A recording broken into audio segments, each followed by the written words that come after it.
Thank you. Well, Yeah. it's great. I really enjoy this. This is the greatest thing that ever happened Uh-huh. to the Korean War veterans. I want to start off, if I can. Sure. The Korean people that we have met in America, South Korean, are the greatest people that we have ever known. They are the cause that Baptist Church here in Arlington is made up of mostly South Koreans. In fact, the minister was, and many of the veterans that they married had Korean wives. They were the ones that, and I've done a little research, Atlanta and different places, that the same as Houston, the Korean people that live here now that immigrated to America are the ones that are causing what we have right here today. We probably would never had a Korean War veterans organization. They came here, or they invited us over to the church, gave us towels. I have towels that they gave us. Most courteous, the best people that we've ever known. And I really want to thank you and thank the people from the Baptist Church that started our organization. We had an organization that started back in 1988 or somewhere along there, national organization that had a few people, and we met in Washington, D.C. And I was one of the few that joined back in those days with the national organization, before we had an organization in Texas. Mm-hmm. I want to ask more question about that, but could you say your name, when you born, where you born, and schools and family background? All right. My name again is Charles Smith. I was born down in Central Texas on a farm about 5 miles out of Burnett, Texas, Burnet, Texas. We were raised on a farm, and of course the poverty. When you born? Beg your pardon? When? My birthday is January the 18th, 1927. 2 or 3 days older than my good friend here. And the school and the And family? I went to a two-room schoolhouse for the first 7 years of my life. Teacher, in my opinion, had the best typed school that you could get. She taught 7 grades, and the kids sat in through first grade through the 7th grade, and you had a book that was given to you that had been used for several years, and you just worked the problems or filled in the answers, and she'd walk by and either put a check mark if you had it done right, and if you had it wrong, she'd put a big X, and you go in ahead and do it over. I sat at the same desk for 7 years, and then I went into junior high. And junior high, I sat in that desk for 2 years. And back in those days, schools were one of the meeting places. Schools, churches, and that was basically it. And then, of course, everybody had we call rural communities that would have a store and a church and maybe a cemetery. That basically was rural America back then. Yes. County seats where the county we're in, they always had a store, bigger stores, and most of the farm people, my parents were farmers, and always starved out. They was always waiting for another year to make a good crop, but that never happened. Either the boll weevil got it or the thorns or something. But it was just one of those things that you live in hope, but hope never came. Mm. When did you graduate high school? I graduated in 1943, 15 years old when I started, and 16 years old when I graduated. Mm-hmm. So what did you do after you graduated? Well, I run around trying to find myself, because really that was, during the school, I should tell you, that we had in nearly all schools in America, because we had a war going on, and that was December 7th, 1941. And they had kids that were formed in groups, and like the military. It was basically a form of the military. It wasn't the military, but we marched in different things and done things like we really were. I don't think there's any doubt in anybody's mind that we were going to have a war with Japan. Mm-hmm. The only thing is that our State Department and our American government didn't see it exactly that way. I feel, and I say again, that I'm quite a historian. I love history. The first time I'd ever heard the word Korea was during one talk when Amelia Earhart flew South Pacific and her plane went down. That was in school, and I was probably in the 7th or 8th grade. And she went down, I think it was in 37 or 38. And some way, somehow, somebody talked about Japan, and then there was something said about a small country that Japan occupied. Mm-hmm. And at that time, Japan was one of our best friends, and they were buying our steel from the farmers, old farmers that be broke. Any old tractor part or plow, anything that had steel in it, they would try to haul it to some place to sell it, and they got a penny a pound, $1.00 for this. And everybody said, it's going to go to Japan to make bullets to kill your son. And that was kind of a laughing joke, but it was really, that was the way it was. Yes. So I don't think in my school years, especially my junior and senior year, there's any doubt in my mind that we were going to have a war with Japan. And I followed that. Al talked about the Merchant Marine. As you know, Great Britain at that time was on their knees. Mm-hmm. Russia was almost down. Mm-hmm. And that's kind of the odd.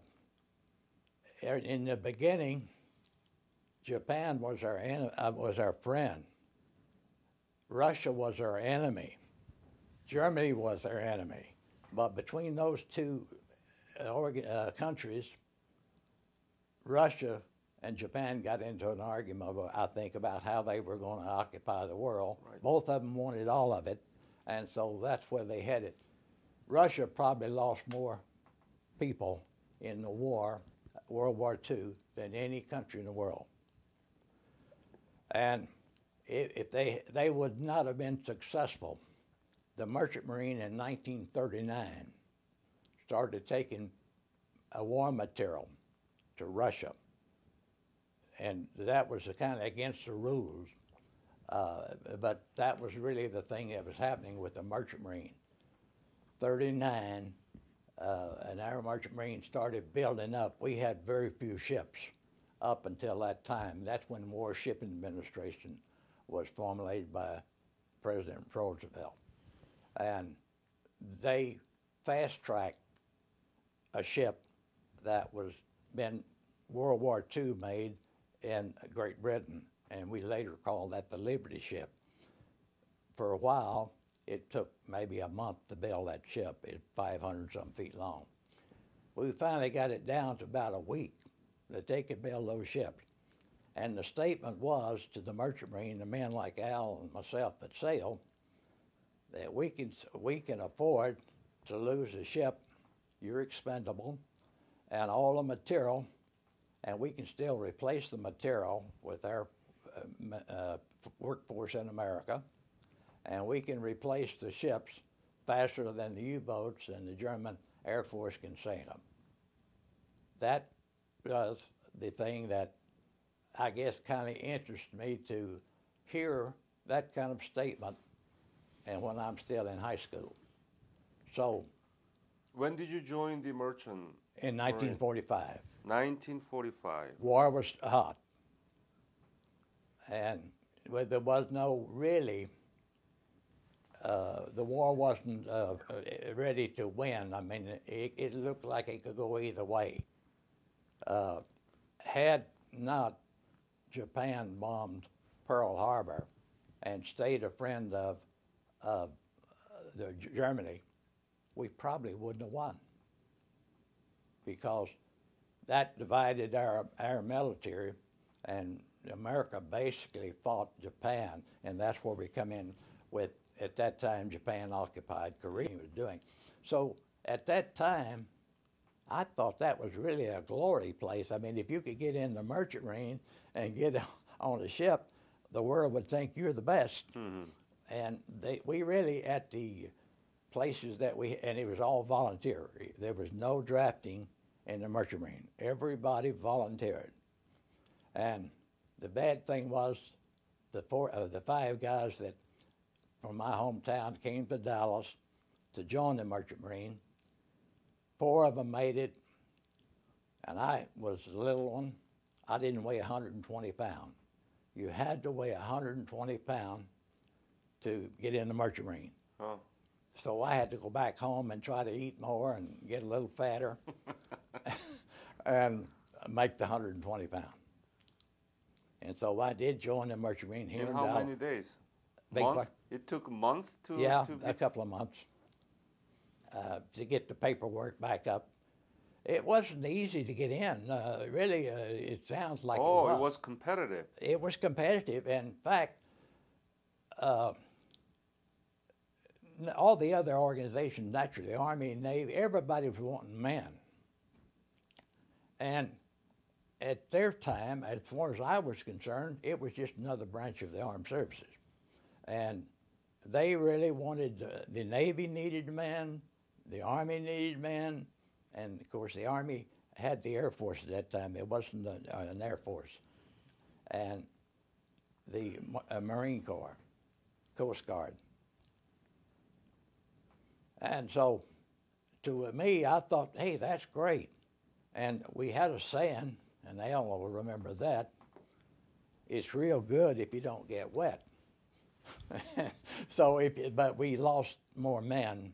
And of course, kids at that age didn't understand death. They didn't understand anything but doing something that they thought was great. On a ship that the Navy operated same as ours, would take about 250 men. We had 40 people that run the ship 24 hours a day. Then we had an armed guard, Navy armed guard, that manned the guns. First, they didn't have guns. They didn't put guns on until about the 3rd month after Japan invaded America. And they took the old guns off from different places that was on harbors, and where we used to think that if you put guns on the land harbors coming in, you could defend a harbor, but we found out that wasn't it. But that's recently Pearl Harbor. I thought they had the harbor completely taken care of where nothing could come through it. Mm-hmm. They had the, what do you call those? I want to call them nets. They had harbor nets where submarines couldn't come through, supposedly. Yeah, yeah. And they had all their guns trained in the air, for the air couldn't come through. So basically, Pearl Harbor was considered one of our safest, most secure places in the world. What country did you go? I was pretty well around. During the war, I was South Pacific. I went to Philippines. And what did you do there? I mean, we had gasoline that we got from Curacao, Aruba, down in Venezuela. The gasoline came from Curacao, Aruba, down in Dutch West Indies and British West Indies. Yeah. And also Iran. That was where we actually picked up the gasoline for the armed forces. Wow. So you've been to all around the Philippines and then Iran. Yes. What are other countries? Every country in Europe, basically. South Pacific. We started to Australia, and as you know, Australia was a jumping-off place for American forces after MacArthur went down there and they left the Philippines. Hadn't it been for Australia, hadn't it been for some of the people in, well, Egypt was our friend, going through the canal, and Iran was our big friend, and England. That was basically it. Yeah. As far as Russia was just defending herself, but we were taking care of them as far as their deal. Yeah, up to 1945 and 50, Russia was your ally. Yeah. That was it. Yeah. How much were you making at the time as a? All right, 100. I always sail the deck department. Anything top side of a ship, I can do. I don't go in the engine, but anything on top of the ship, as an able-bodied seaman, I can do it. How much you were making? The Salary. Did they give you salary? $135 a month. That was for an AB. That's the top licensed man. That's a lot of money at the time, right? Yes, it was. But the only thing is, once you got to a dock, and they paid you off or to American port, your money stopped. Mm-hmm. You had no hospital. Well, actually, you did have a hospital. We had the anyway the place that but then we had the Red Cross and United deal that where we could go for food or something when we were on shore. But that was, in other words, our pay stopped the minute that the ship stopped in American port. So when you were discharged, then how you got involved with the Korean War? Well, that's the funny thing. I had a business corporation, and the guy that ran the credit bureau, and of course, if you run the business, you have to have credit, checks people's credit, and I knew him pretty good. We drink coffee together nearly every day or so, and small town. And I asked him, I said, hey, the war's getting hot over in Korea. You think I'll be drafted? And the draft had never stopped. From World War II through Korea, it was still the same. And the draft board was still had your number. And they gave us another number instead of a 1A, which is one that they draft. We got a 1-4 or 1-5, but they could change, the draft board could change it with the snap of the finger.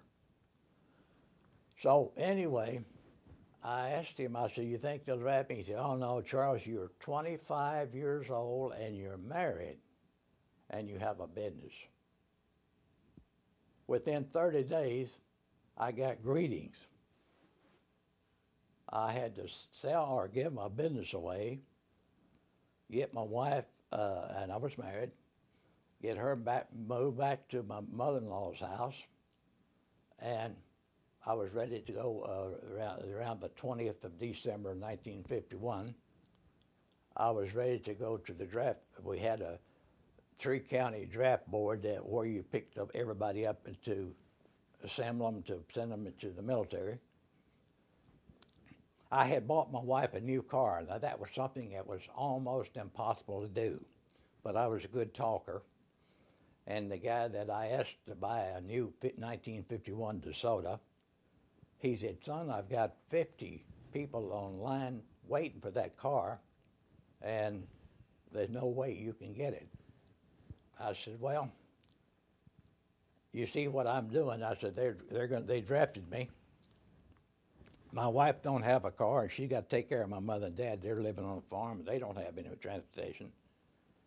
I kept on. I bought the car.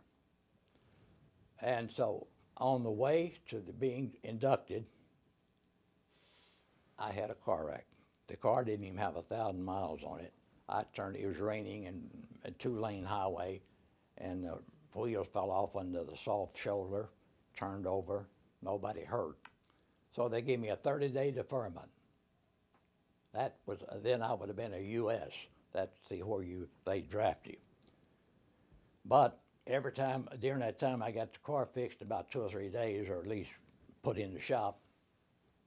I go down to my mother and dad's houses, and they'd daub their eyes with a handkerchief because I was getting ready to go in the military. There wasn't no place for me to stay with my mother-in-law, so I was just a kind of an out deal. So one day, I told my wife, I said, take me down to San Antonio, to Fort Sam, Houston, drop me off, and let you go come on back home. So I volunteered. So that's how I changed from a U.S. to an RA.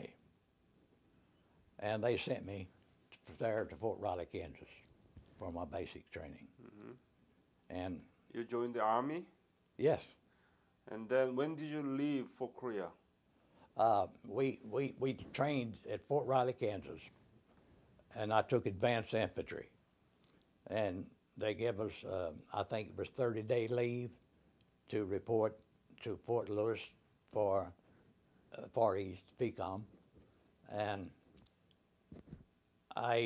after, I think about 25 days, I got on a bus at Austin, Texas, and rode on that bus all the way to Fort Lewis, Washington. I waited there a couple of 3 days for a ship, and got on the ship and went to Yokohama, Japan. When was that? Had to be in June of 1952. 1952. Probably May of 52. Mm.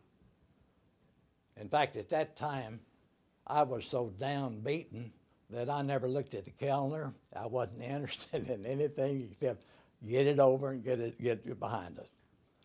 And so the ship went to Tokyo, Yokohama. We stayed a day or two there, and then they sent us down to Sasebo to Busan. Busan, when was that? When did you arrive in Busan? It had to be around June or July. Yeah. Because it was June of 1952.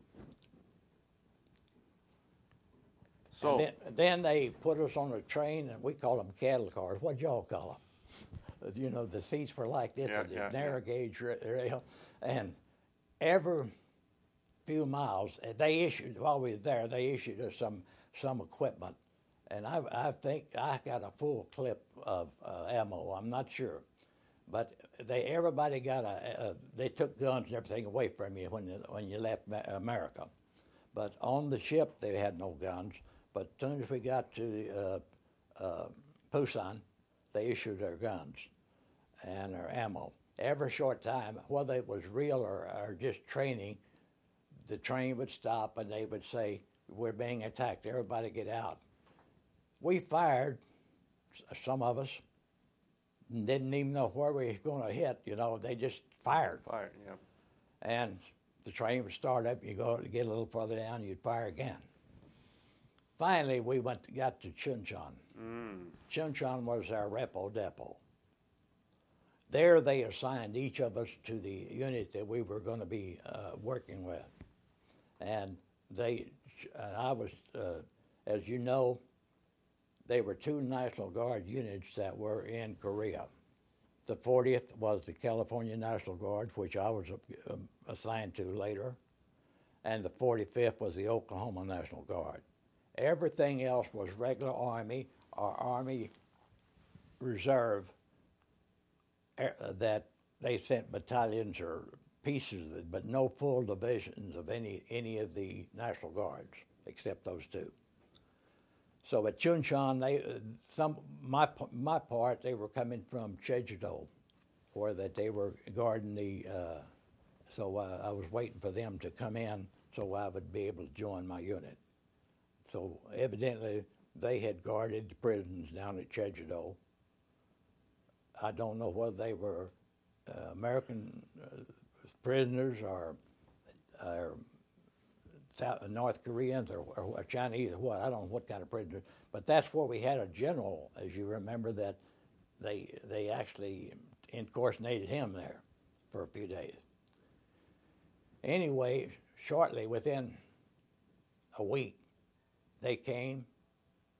They put us on deuces and a half or 2.5 trucks and sent us directly. We were replaced to the 24th Division, man for man. They left all the guns. We kept their guns, and they not the small guns, but the bigger guns, and we were supposed to go and replace each man at a particular place. When the captain put me in, what they did, the truck drove up you know, it was a long way from Chuncheon up to the MLR. At that time, the war was already had the MLR there. And the truck stopped, I guess, 2 or 3 miles on the reverse side of this hill that where we had the 40th, and it was over on the east coast. And we were right next to some rock units, and the 45th was over close there. And it was really in the punch bowl area. And they put me in a bunker on the MLR. I stayed there 11 and a half months. 11 and a half months? And I could see the North Koreans and the North Chinese, and they could see me in that bunker. During the night, first part of the war, we didn't have searchlights. We only had flares, so they'd shoot a flare up, right. then you could see what was going on. Some of us had infrared light on a gun that you could see through the night. But that was no man's land. We met them and they met us about halfway, and there's a creek down in the valley. And nearly every night, the walking troops went down to that ground with the infantry units. I was radio operator and forward observer, so nearly every day I went down with them. Early on in the war, our officers led the way for the troops, but we began to lose so many officers that they began to put what we call a point man to lead the platoon out and to see what was down there. And we had one bunker down there that's called forward observer, and the other one is listening post. And you want to be sure you understood what that meant, because anything that you did, you would get fired back quick. So. Any close contact with North Koreans or all Chinese? All the time, every all day. The time? All the time. We were getting short rounds from our unit, and it was firing day and night. Must be in hell. It was worse than that. I thought I was tough, and I thought I was mean because I'd come out of the Merchant Marine. As soon as it was raining the night that we were deployed, we were supposed to meet and during basic training, you hear the word yellow, and that's not a race. That's a condition of the mind that you couldn't take the heat of the battle. As soon as we stepped over the hill, artillery and mortar was falling around just like everything. I don't know whether the concussion hit me or I was scared and fell or what, but I fell down. And there was a captain putting me in a position, I guess, half a mile down there. And all I could do was utter, I remember that just as well as it was yesterday. And he was slapping me in the face with his gloves. And I thought that I'm going to be yelling, I can't take it, you know. They went to take me back out on a straitjacket. Finally, he got me up, and then we went ahead and deployed, and I stayed there. But every round from what we call outgoing reserve forces and incoming from the North Koreans was going over us, day and night. Finally, about middle of my term, they put searchlights, big searchlights, and they would hit the clouds and bounce off, and you could pretty well see everything. And then you had to use camouflage more than you didn't march out there like we did when it was dark, just two rows down a trench line or something. You went so far, fell down, or crawled. And I believe that didn't weigh, like I say, about 120, 140 pounds maybe. And I bet you I could get under a barbed wire fence that was 6 inches high because I hugged that ground when I went down crawling with my pack and my rifle. By the way, how did you protect that big searchlight from snipe? I have no idea. That was handled by somebody behind us. But they were not just one, they were lots of them. The trench line in Korea was 155 miles long. Yes. Each area was certain groups of people were assigned a certain area. And supposedly, if it handled everything right, you had interlocking bands of fire that nothing could come through it, but it did. And of course, I had a radio and a telephone and a spool of commo wire. And as Al was saying, those telephone lines got broke a lot. That was my job to go out and put another line out there. And again, I learned to crawl with a roll of commo wire, my rifle, and I could get pretty close to the ground.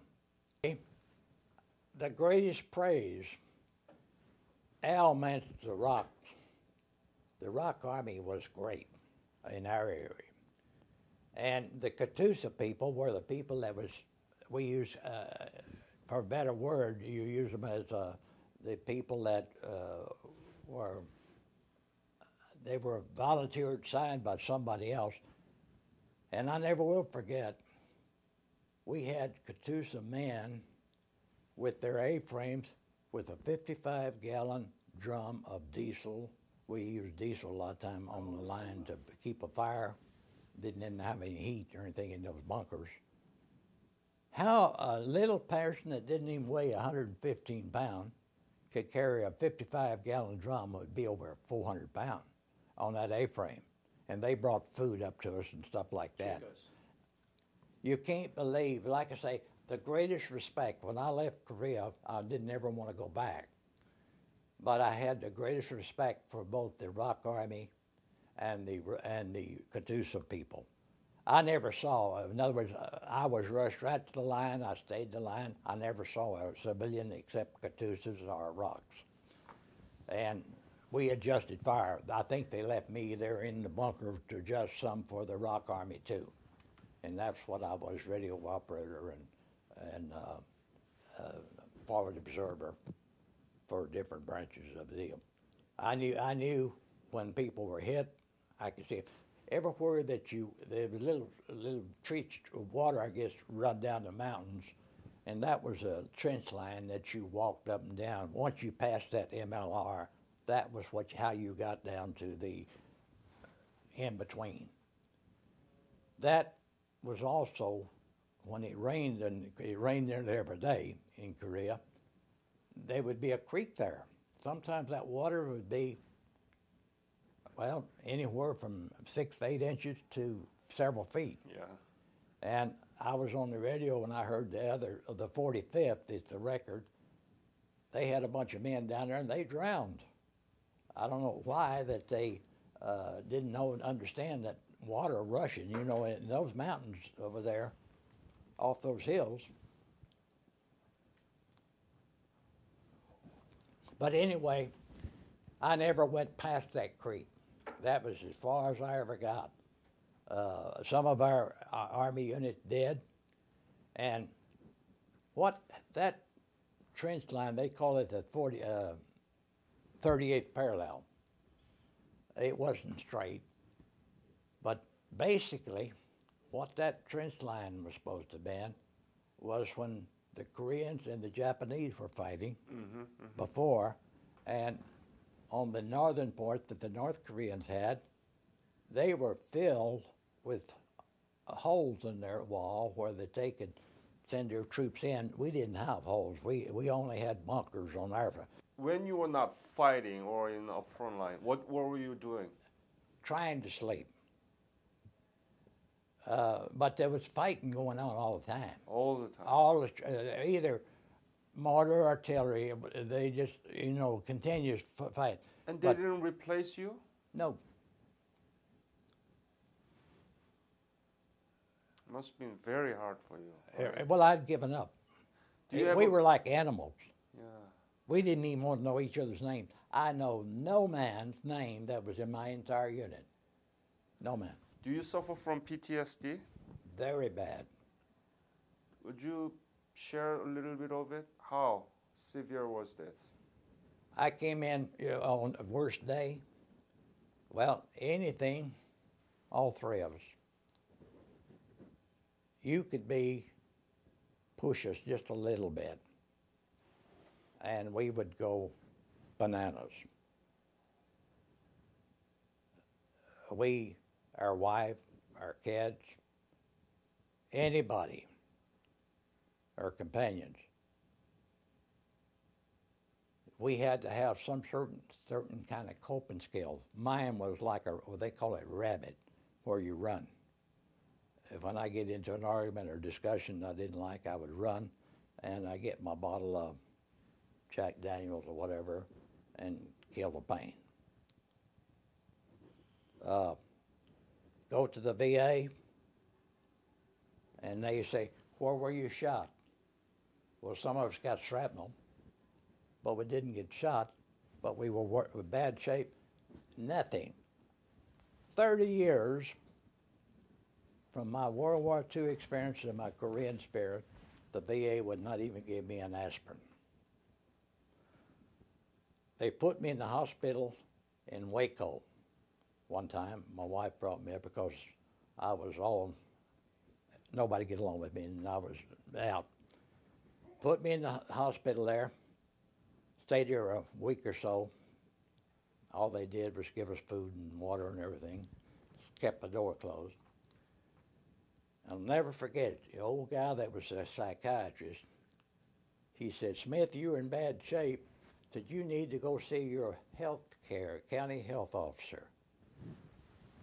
I wanted to, I was used to, I taught how to use my hands and everything else, but I knew better. So my wife took me home, and like I say,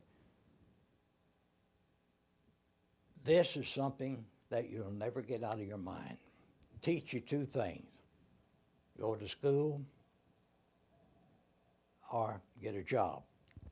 I didn't tell you earlier, when I came home from Korea, I was too sick to use my GI Bill. I have never used a GI Bill yet. I used my home loan, that's all. So I was sick, and after I got out, and I saw so many men that was in the same shape I was. And so I said to myself, I'd spend the rest of my life being a veteran service officer, because by that time I had learned the ropes. I knew exactly what to say, where to say, and how to get the veteran their benefits. And I still do that today.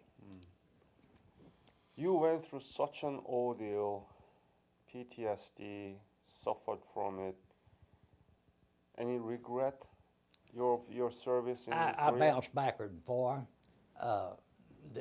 When you're on the low end of your PTSD, you say, they're not necessarily the government. As you know, Harry Truman bounced around too. Just a few days before June 25, 1950, he said he wouldn't defend South Korea. But he knew he had to, because he was forced into it. Yep. So that's how I bounce around. For the Korean people, yes, you bet you, they're the greatest. But the way that our government has treated a bunch of people, I mean, when we were in the service, you walked up to the paymaster, saluted, and gave him your name, rank, and serial number, and they shoved the money out, and you could count it, and it was always right. With the VA, you got to beg and beg and beg, and you got to find somebody to help you, because the average one of them will say, "We'll take it, we'll work on it, or this will happen." It don't happen. So the greatest feeling that I ever had, you ask about how I really feel. The president of the Korean War Group Association picked two men for the 50th anniversary of the ceasefire. I was one of them. Mm. The South Korean government treated us royally. We went out, we uncovered the statue, we went to the cemetery, we went everywhere. Stayed in a luxury hotel.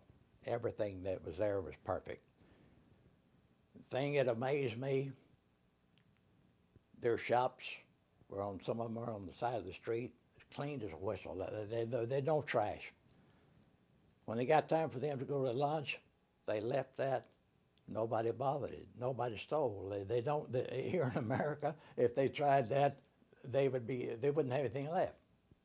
So that had an impact on me. The people were the most courteous. I never saw one unemployed person. in South Korea, and I talked to millions of them, I know a lot of them, and everybody was doing their job. It was just so great to think, here's a model that we fought for. So with that in my mind, I say, hey, I'm so proud that we did that. We must train our youngsters. The people today don't even know about Korea, and they think of the big war, and they think of something else. Korea